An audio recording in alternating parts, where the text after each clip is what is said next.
to realize human rights here in the US. Yeah.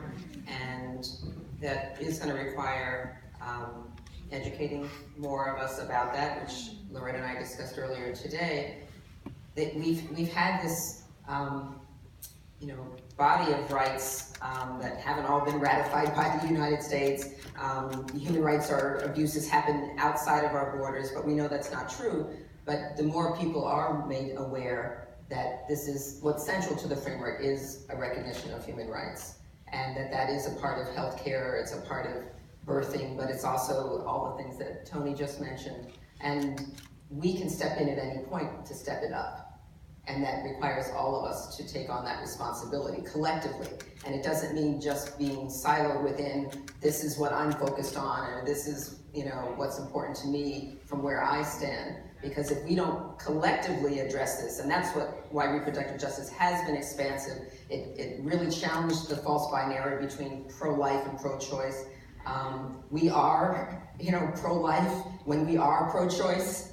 So why can't we have the same conversations around the ethics of doing that? Because we are recognizing that people have the rights to make choices about their own bodies.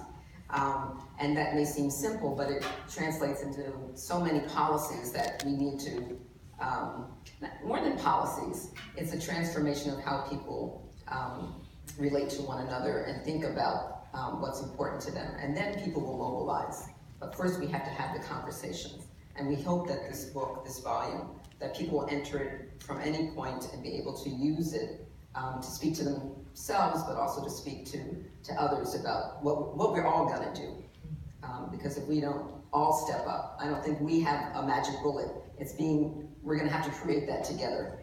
And we can put it into political platforms, but we can also put it into our service delivery system.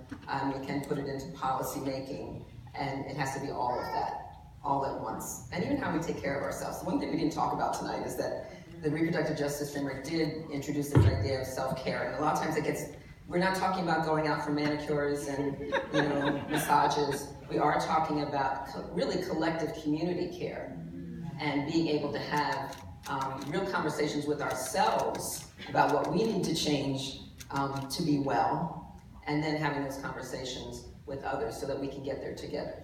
And we have put that into the structure of how Sister Song operated as an organization. I think we put it into how we wrote this book. We always started with check-ins. It took 10 years because that's how long it took. We were doing it, but we didn't give up. We knew it was going to happen. The birth would eventually come, and we do love each other. So I'm going to ask, could you raise your hand?